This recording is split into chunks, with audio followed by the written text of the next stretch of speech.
What's up troopers, my name is Neon and welcome to a new video. Today is a news roundup giving you guys the current information, what is going on with Battlefield and other stories about the game too. So let's go and start it off. The first biggest report we have is Battlefield 6 has lost 90%, yeah you heard me right, they have lost 90% of its Steam player base since the launch of Battlefield 6. Considering that it was one of the fastest franchise selling games ever in Battlefield history, losing 90% of the player base is completely crazy. They were saying the reason behind this is because of a weak post-launch, poorly received Battle Royale mode, long gaps between seasons, and competition between Call of Duty. All of that is combined to add in the drop. But personally for me, I think there is definitely way more to this problem, the reason why we have lost so many players. But many of it I totally understand. Talking about the Battle Royale mode, it just wasn't executed properly, but now look at it, after many months, we finally got the solos mode, what should have been default from day one. Definitely say the long gaps between seasons have been the worst, but honestly the recent season, Season 3, and probably Season 4 are going to be some of the fastest, as they have decreased the timestamp by a week. It usually supposed to be 4 weeks until you get yourself some new content, but they decreased it by 3 weeks now. But still, it isn't enough. The problem is that every time we do get new content, we start playing it, we have a good time, you give it a couple of days or a week, and then that's it. The boredom is done, you use the weapon completely, the map you played it over and over again, it just gets boring. Some maps, they definitely need to be more than one, because I feel like you can just outplay it so much. Like the new map, Cairo Bazaar. How many times do you guys just keep playing that map, keep flanking on C, repeat. It's not like I'm saying it's a bad map. I really do like the map, but it's such a repetitive map. Consistently doing the same thing again and again and again. We definitely need another map to add a little bit of variety to it. But as I said, there is so many reasons behind Battlefield not doing well, but losing 90% of their player base on Steam is crazy.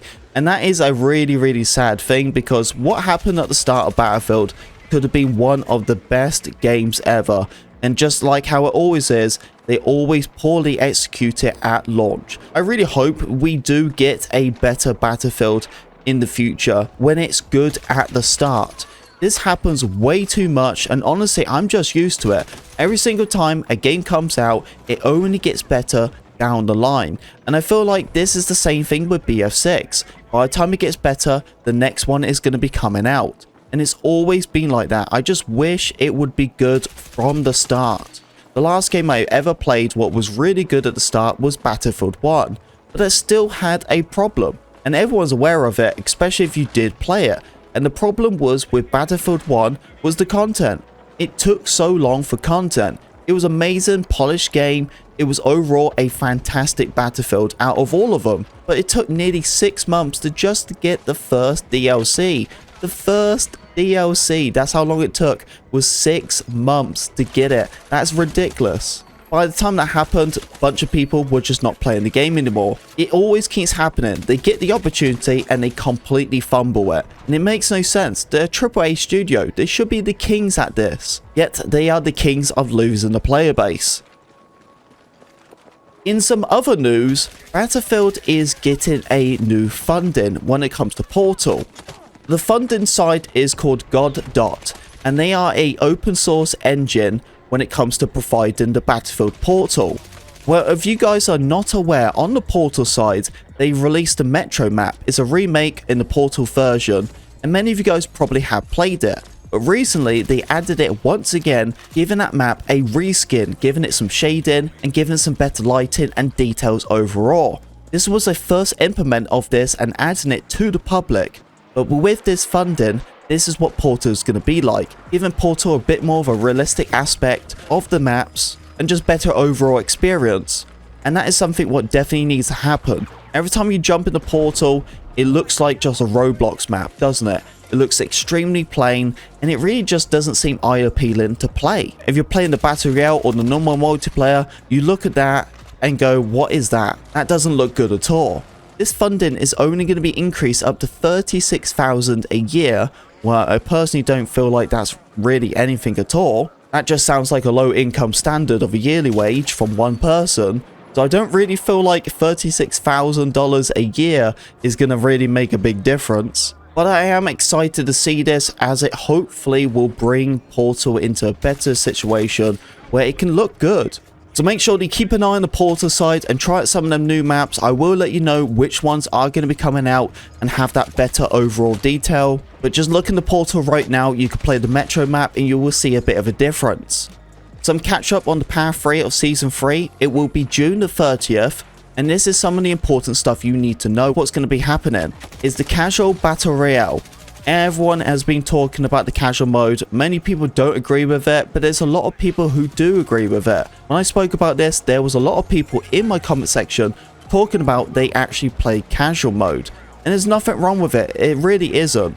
I personally can't agree with them lot saying that it helps you become a better player, because they are bots and playing against bots from real players is completely different. But I do agree that playing against AI are usually better than real players. Some people you're just like, nah man, that's not a real player surely. But then you go and find out it is a real player. We have the Wet Works event. I wonder what that's going to be. There's some unlocks what are going to be really cool. You're going to get a new compensator attachment. I'm looking forward to using that. But we're also going to be getting a new ammo type. A really big deal is going to be the subsonic ammo. If you guys wasn't aware of the previous Battlefield, well, I can't say its name because it causes the trauma for me, but that game right there had the subsonic ammo. And pretty much this is like a suppressor type ammunition. I'm really curious to see if this is going to work really well with the suppressors themselves. In the last Battlefield, if you use the subsonic ammo and you use the suppressor, it would fully stealth you on the minimap. We just gotta wait and see how that turns out, but I'm really excited for them new attachments. Some of the biggest stuff too, we're getting more gunplay improvements, more balancing when it comes to vehicle changes, more UI and quality of life updates. But the biggest point of it all is the weapon change. The gunplay change is going to be absolutely huge. One of the first things they're going to be doing is working on the recoil behavior. When I talked about this recently on my stream, people was freaking out. They was like, great, here we go again, more recoil to the weapons. That is not exactly the case. Maybe some of the weapons might have more of a kick, maybe some of them will just be tweaked, or honestly, some of them could be even reduced. The weapon handling is also going to be changed, and the bullet velocity. That is going to be one of the biggest, really changes completely everything, the way how you use the guns, perform with them, see how you track them targets. This is going to change when it comes to long distance as well, so you're not going to laser beam people with an SMG. Limb multipliers are going to come into the game, and that's going to change the TTK completely, slow it down just by a little bit. If the enemy is running and they're going to the side and you're trying to tag them up, that's going to take longer, because as you are seeing the model on their side, you're mainly going to be shooting from the arms and the legs. That's going to take more bullets to kill someone, so you can understand why the TTK is going to be a really big part of this. They're going to be working on dispersion and more soldier visibility. The soldier visibility change, what I am aware of, is basically some of the bright locations, they made the characters way too bright. So they're going to dim them down, because the main part of the visibility update was supposed to help out in darker locations. But they did it entirely. What wasn't a bad thing, but some areas they just didn't need to have the characters brightened at all. It's not like I couldn't see them. They were right there, standing in the open, yet their model character is way more brighter than it should be. And then of course we're getting some more netcode once again. Dude, I've lost count of how many netcode of the hit registration they have updated. It's been crazy. I think they updated it like 10 different times now. How is the hit detection? Is it better, or is it still shocking? But there we go. That is the news roundup for you guys. Not long until we get a big patch note for the Path 3 of Season 3. So make sure you subscribe to the channel, as it's going to be a really important update. That should be in the next couple of days. But let me know how Battlefield is turning out for you. We've got a lot of big things coming along. Season 4 is going to be one of the make or breaks for the game. I know everyone is talking about that, and I know we're all just waiting for it. Thank you very much for listening to me talk, troopers. I do appreciate it. Make sure to leave a like on this video, subscribe as well, and I'll see you on the battlefield.